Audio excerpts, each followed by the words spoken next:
नमस्कार दोस्तों। आज हम बात करते हैं वाच्य पे। वाच्य क्या होता है? वाच्य किसे कहते हैं? वाच्य का अर्थ होता है बताने का विषय। क्या बताने का विषय? कि क्रिया पर किसकी प्रधानता होती है, अर्थात किसको केंद्र में रखकर कथन किया जा रहा है। कर्ता को केंद्र में रखकर कथन किया जा रहा है, या कर्म को केंद्र में रखकर कथन किया जा रहा है, या भाव को, उसे वाच्य कहते हैं। तो वाच्य का मतलब होता है कि आपको यह बताना पड़ता है कि इसमें जो कथन है वो किसको केंद्र में रखकर किया जा रहा है, कर्ता को, कर्म को, या भाव को। तो उस आधार पर हम मान सकते हैं कि वाच्य जो होता है वो तीन प्रकार का होता है। एक तो होता है कृतवाच्य, एक होता है कर्मवाच्य, और एक होता है भाववाच्य। यानी कहने का मतलब होता है कि अगर कर्ता को केंद्र में रखकर कथन किया जा रहा है तो उसको हम बोलेंगे कृतवाच्य, और अगर कर्म को केंद्र में रखकर कथन किया जा रहा है तो उसको हम बोलेंगे कर्मवाच्य। और जहां न तो कर्ता को न ही कर्म को केंद्र में रखकर कथन किया जाता है बल्कि भाव ही कहने का मुख्य विषय होता है, उसको हम बोलते हैं भाववाच्य। ओके, फिर अगर हम आगे बात करें कर्तवाच्य, तो देखो हम कर्तवाच्य को निम्नलिखित भागों में बांट सकते हैं, तीन भागों में। एक तो हम इसको मान सकते हैं कि कृतवाच्य,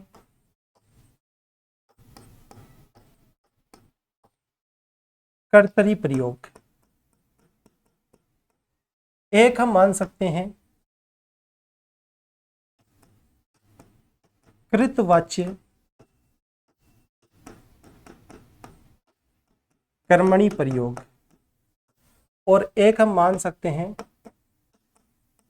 कृतवाच्य, भावे प्रयोग। यानी ये तीनों ही कृतवाच्य है, इन तीनों में ही केंद्र में कर्ता को रखकर कथन किया जाता है। तो ये तीनों क्या है? कृतवाच्य। इसकी अलग अलग कुछ पहचान होती है। जैसे सबसे पहले अगर हम बात करें कृतवाच्य कर्तरी प्रयोग, तो ये कृतवाच्य ना, इसमें क्रिया के लिंग और वचन कर्ता के अनुसार बदलते हैं, इसलिए ये कर्तवाच्य है। लेकिन कर्तवाच्य कर्तरी प्रयोग है। कर्तरी प्रयोग का मतलब कि क्रिया के लिंग और वचन कर्ता के अनुसार बदलते हैं। यानी अगर कर्ता पुल्लिंग है तो क्रिया भी पुल्लिंग होगी, कर्ता स्त्रीलिंग है तो क्रिया भी स्त्रीलिंग होगी, कर्ता एकवचन है तो क्रिया भी एकवचन होगी, और अगर कर्ता बहुवचन है तो क्रिया भी क्या होगी? बहुवचन। तो क्रिया के लिंग और वचन कृतवाच्य कर्तरी प्रयोग में कर्ता के ऊपर निर्भर करते हैं। और इसकी पहचान क्या होती है? इसकी पहचान ये याद रखना कि जो कर्ता होता है उसके साथ कारक चिन्ह नहीं आता, जीरो का कर्ता कारक आता है, यानी विभक्ति का प्रयोग साथ में नहीं होता। और इसमें क्रिया जो होती है वो अकर्मक भी हो सकती है और सकर्मक भी हो सकती है, ये आपको याद रखना। इसमें कर्तवाच्य कर्तरी प्रयोग में एग्जाम्पल के लिए, जैसे अगर मैं ये बोल दूं कि मोहन पानी पीता है, तो देखो दोस्तों, मोहन पानी पीता है, इसमें कर्ता के साथ कारक चिन्ह नहीं। पानी सकर्मक कर्म है, इसलिए क्रिया सकर्मक होगी। अब आपको ये देखना है क्या क्रिया के लिंग वचन कर्ता के अनुसार बदल रहे हैं क्या? अगर वो बदल रहा है तो वो कर्तवाच्य कर्तरी प्रयोग हो गया। अगर मैं मोहन की जगह मोहिनी करूं, मोहिनी पानी पीती है, अगर मैं ये बोल दिया मैंने कि हम, तो क्या हो जाएगा? पानी पीते हैं। अगर मैं यहां लिख दूं तुम, तो क्या हो गया? पानी पीते हो। तो देखो जैसे जैसे हम चेंज किया कर्ता का लिंग, पुल्लिंग पुल्लिंग, यहाँ स्त्रीलिंग आती है स्त्रीलिंग, यहाँ देखो बहुवचन आती है क्रिया बहुवचन में, एक वचन आती है क्रिया एक वचन में। तो कहने का मतलब ये होता है कि क्रिया के लिंग वचन कर्ता के अनुसार बदलते हैं, किसमें? कृतवाच्य कर्तरी प्रयोग में। तो अगर ये कंडीशन होती है तो आपको याद रखना वो कर्तवाच्य कर्तरी प्रयोग तो है, लेकिन कर्तवाच्य ही माना जाएगा वो। दूसरा, इसमें क्रिया अकर्मक भी हो सकती है, जैसे मोहन बाजार गया, इसमें क्रम नहीं है, तो मोहन की जगह मैंने बोल दिया सीता, तो सीता बाजार गई। तो जहां कर्ता के साथ कारक चिन्ह अनुपस्थित होता है वो कर्तवाच्य होता है, इसमें क्रिया के लिंग और वचन कर्ता के अनुसार बदलते हैं, ये आपको याद रखना। दूसरा कृतवाच्य कर्मणि प्रयोग, इसको समझो आप। इसमें क्या होता है, इसमें याद रखना दोस्तों कि इसमें भी कर्ता को केंद्र में रखकर ही कथन किया जाता है, और क्रिया के लिंग वचन है ना, वो कर्ता के अनुसार न बदलकर कर्म के अनुसार बदल रहे हैं, इसलिए कर्म के रूप में प्रयोग हो रहा है, कर्मणि प्रयोग। यानी क्रिया के लिंग वचन कर्म के अनुसार बदल रहे हैं इसमें, लेकिन याद रखना कहने का केंद्रीय जो भाव होता है वो कर्ता ही माना जाता है। और इसकी पहचान याद रखनी है आपको। आप कैसे पहचानोगे, तो इसमें पहचान याद रखना कि कर्ता के साथ अगर ने विभक्ति का प्रयोग होता है, कर्ता के साथ क्या आता है, ने विभक्ति, और अगर कर्म के साथ जीरो विभक्ति का प्रयोग होता है तो वो कर्तवाच्य ही माना जाएगा, और वो कर्तवाच्य कर्मणि प्रयोग होगा, याद रखना। यानी उसमें भी कर्ता को केंद्र में रखकर ही कथन किया जाता है।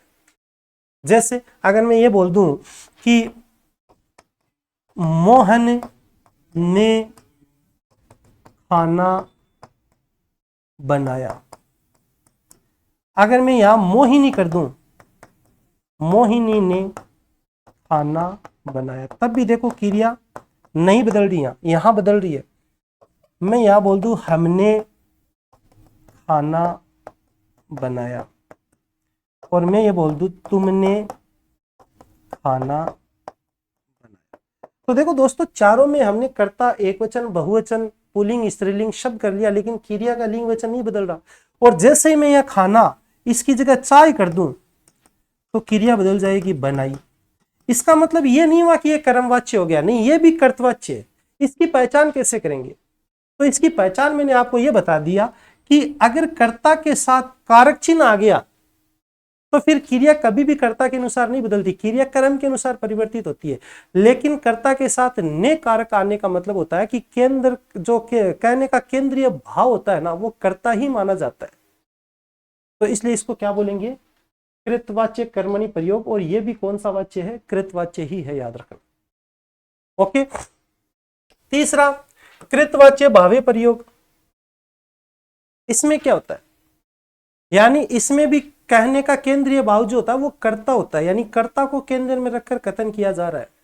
लेकिन क्रिया वो जो होती है ना तो कर्ता के अनुसार बदलती है, न ही कर्म के अनुसार, बल्कि वो भावे रूप में, भावे का मतलब होता है हमेशा पुल्लिंग और एकवचन में बनी रहती है, उसको बोलते हैं कृतवाच्य भावे प्रयोग।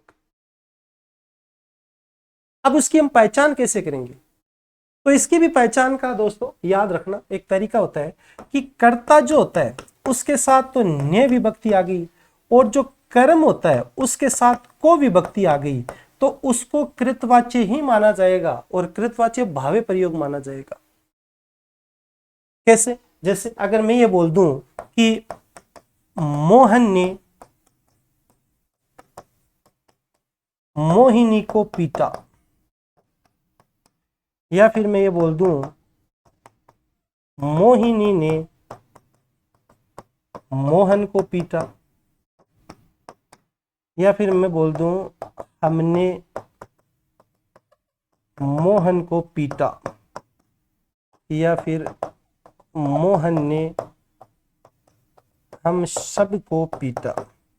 तो देखो दोस्तों मैंने कर्ता भी चेंज कर लिया, पुल्लिंग की जगह स्त्रीलिंग, स्त्रीलिंग की जगह पुल्लिंग, सर्वनाम एक वचन की जब बहुवचन भी कर लिया, फिर भी क्रिया हमेशा भावे रूप में, यानी एक वचन और पुल्लिंग में। इसका मतलब यह नहीं हुआ कि यह भाववाच्य हो गया, ऐसा नहीं होता, भाववाच्य की अलग कंडीशन होती है।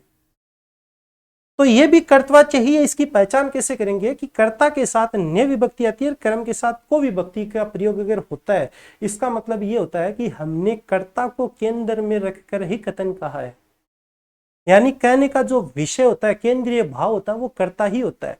तो कृतवाच्य इन तीन कंडीशन में आपको मिल सकता है। वहां पे कृतवाच्य तीन कंडीशन में मिल सकता है कि कृतवाच्य कर्तरी प्रयोग, जहां कर्ता के क्रिया के लिंग वचन कर्ता के अनुसार बदलती है, पहचान है कि कर्ता के साथ विभक्ति नहीं आएगी, और क्रिया अकर्मक और सकर्मक दोनों हो सकती है।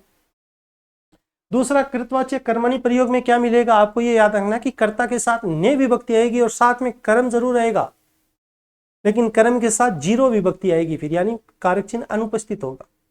और कृतवाच्य भावे प्रयोग में क्या होगा कि कर्ता के साथ तो न्य विभक्ति आएगी और कर्म के साथ को विभक्ति का प्रयोग होगा। फिर अगर ये कंडीशन बनती है तीनों, तो आप बोल सकते हो कि ये कृतवाच्य ही है। ओके, आगे हम फिर बात करते हैं कर्मवाच्य की। अगर हम बात करते हैं कर्मवाच्य क्या होता है, तो कर्मवाच्य बोलते हैं जहां कहने का केंद्रीय जो भाव होता है वो कर्म होता है, यानी कर्म को केंद्र में रखकर कथन किया जाता है, तो उस वाच्य को हम बोलते हैं कर्मवाच्य।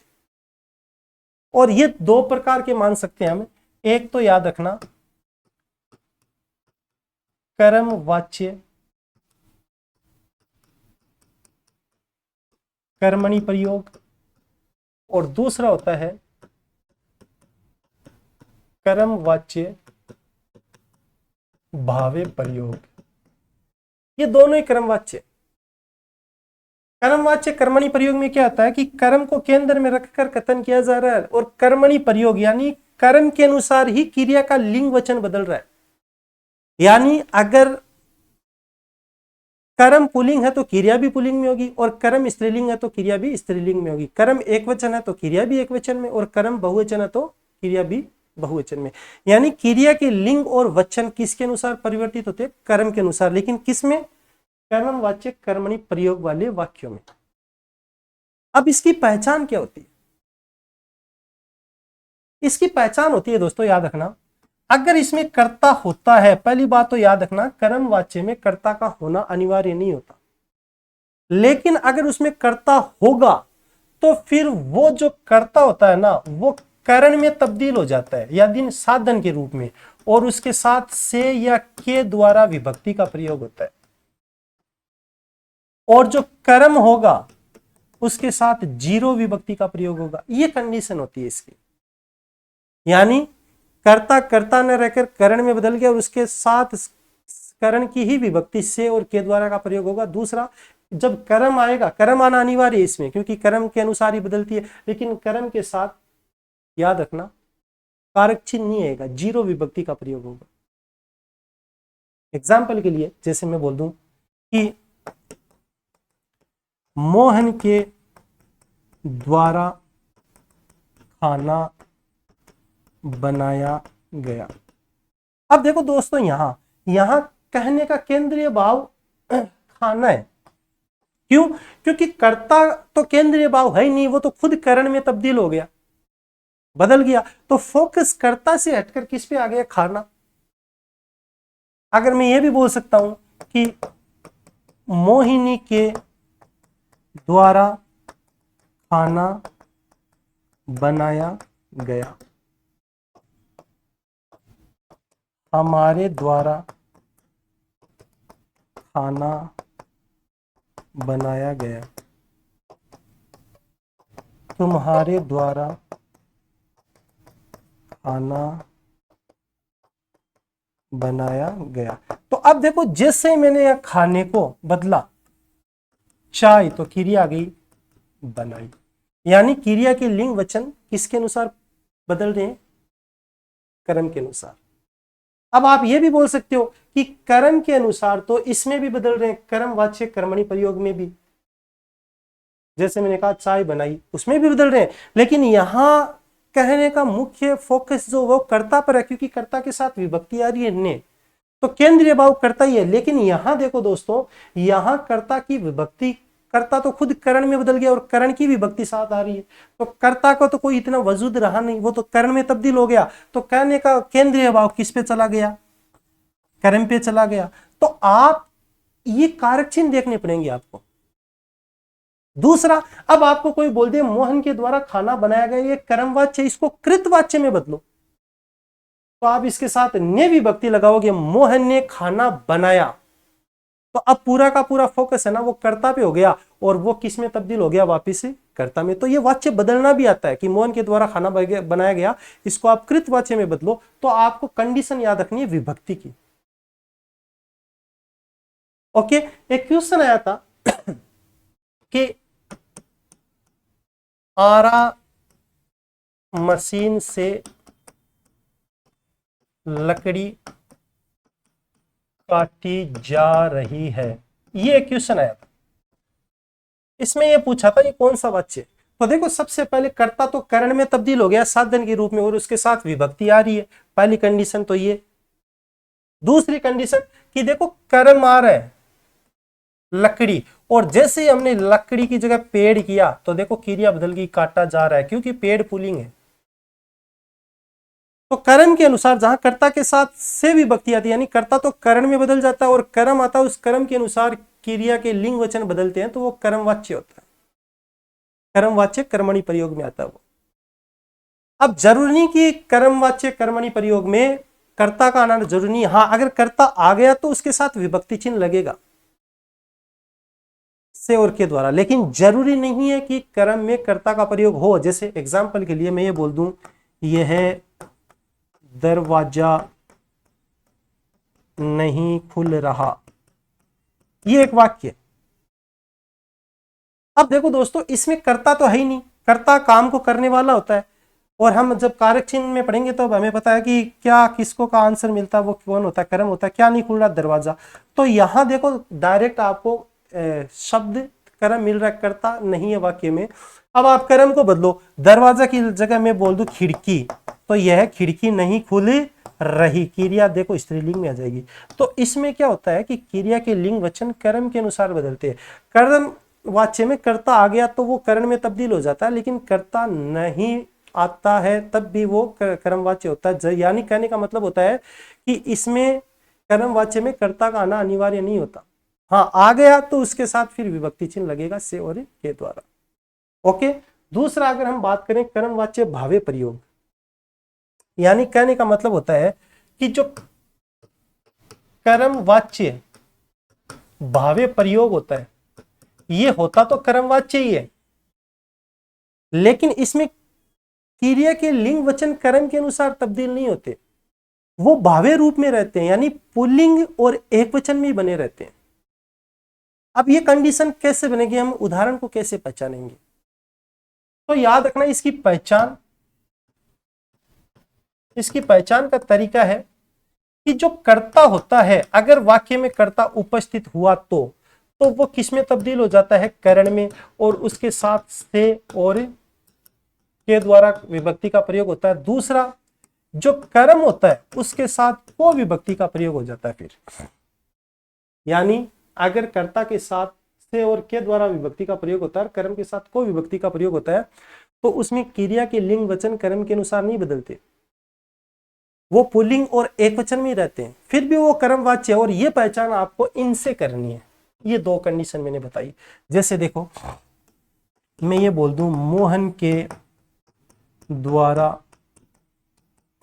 मोहिनी को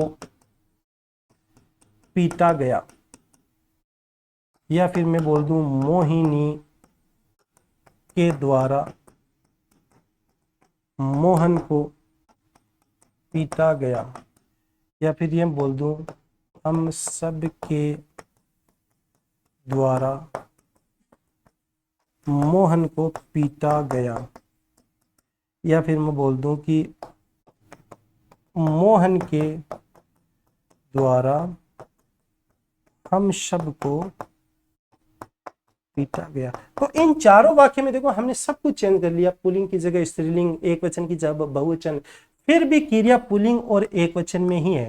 तो पुल्लिंग और एक वचन में अगर क्रिया है तो इसका मतलब ये नहीं है कि वो भावे प्रयोग में होने के कारण भाववाच्य हो गया, ऐसा नहीं होता, यानी ये भी कर्मवाच्य ही है। और ये कंडीशन आपको किससे पहचान करनी है, तो इसके विभक्ति चिन्ह से, यानी अगर कर्ता के साथ के द्वारा या से का प्रयोग हो गया तो वो तो करण में बदल गया, तो कर्ता से तो फोकस हट गया। अब कर्मवाच्य में कर्म जो होता है उसको प्रधानता मिल गई, यानी उसको केंद्र में रखकर कथन किया जा रहा है, इसलिए ये कौन सा वाच्य हो गया, कर्मवाच्य। दूसरा, आपको ये याद रखना है कि कर्ता का होना इसमें अनिवार्य नहीं होता। अगर कर्ता है तो उसके साथ से और के द्वारा का प्रयोग होगा। अगर मैं डायरेक्ट ये लिख दूं मोहन को पीटा गया, तब भी ये कर्मवाच्य है, क्योंकि कर्म की प्रधानता है, और कर्म के साथ अगर को विभक्ति आ गई तो क्रिया हमेशा पुल्लिंग और एकवचन में बनी रहती है, क्योंकि भाववाच्य में भी क्रिया पुल्लिंग और एकवचन में ही होती है, लेकिन भाववाच्य में कर्म होता ही नहीं। तो इसलिए ये कौन से वाच्य हैं, कर्मवाच्य ही कहलाते हैं। और वो कौन से, तो कर्मवाच्य भावे प्रयोग, यानी केंद्र में कर्म को रखकर कथन किया जा रहा है, लेकिन क्रिया भावे रूप में यानी पुल्लिंग और एकवचन में ही बनी रहती है। ये आपको याद रखना है। अच्छा, इसको हम कर्तवाच्य में तब्दील कर सकते हैं। मोहन के द्वारा मोहिनी को पीटा गया। अगर मैं यहां ये लगा देता ना, मोहन ने मोहिनी को पीटा, तो इसका मतलब पूरा फोकस किस पे आ जाता, कर्ता पे आ जाता, और ये कृतवाच्य भावे प्रयोग हो जाता। ओके। तीसरा होता है भाववाच्य। भाववाच्य, भाववाच्य में केवल भावे प्रयोग ही होता है, यानी एक ही प्रकार का होता है ये। इसकी कुछ कंडीशन, यानी कहने का मतलब होता है, आपको ये याद रखना है कि जहां न तो कर्ता की प्रधानता, यानी न तो कर्ता को केंद्र में रखकर कथन किया जाता है, न ही कर्म को केंद्र में रखकर कथन किया जाता है, बल्कि कहने का मुख्य विषय भाव ही होता है, उसे भाववाच्य कहते हैं। भाववाच्य की कुछ कंडीशन आपको याद रखना है कि यहां कर्ता जो होता है वो इसमें भी करण में बदल जाता है, और उसके साथ से या फिर के द्वारा विभक्ति का प्रयोग होता है। पहली कंडीशन ये।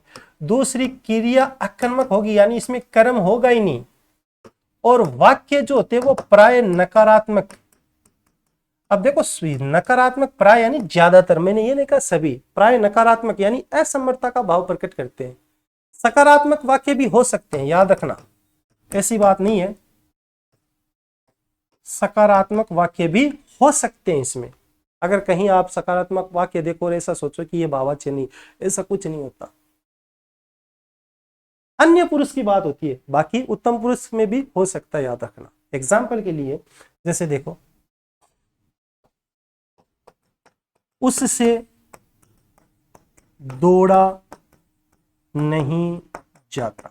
और इसकी जो सबसे बड़ी पहचान है वो आपको याद रखनी है कि जो क्रिया होती है ना, वो हमेशा भावे रूप में होती है। भावे रूप का मतलब होता है कि एक वचन और पुल्लिंग में ही क्रिया आपको मिलेगी। क्रिया हमेशा पुल्लिंग और एक वचन में ही मिलेगी। देखो, उससे दौड़ा नहीं जाता, नहीं दौड़ने का असमर्थता का भाव जो उसको केंद्र में रखकर कथन किया जा रहा है, और करता है वो किस में तब्दील हो गया, करण में, उसके साथ विभक्ति चिन्ह आ गया।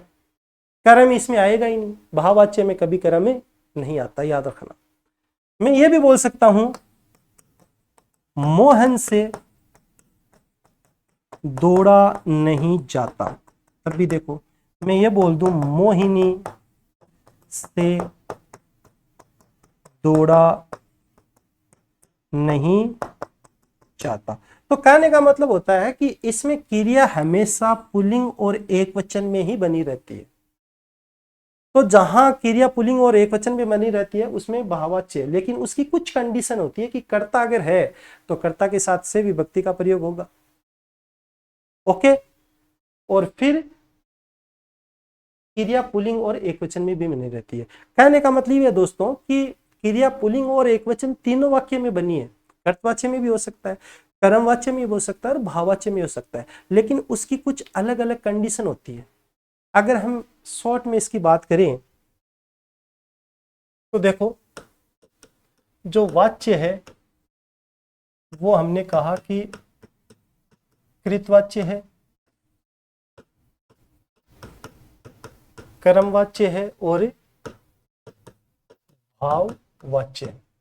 अब इसमें क्या होता है कि मैंने बताया था 3 प्रकार से आप मान सकते हो कि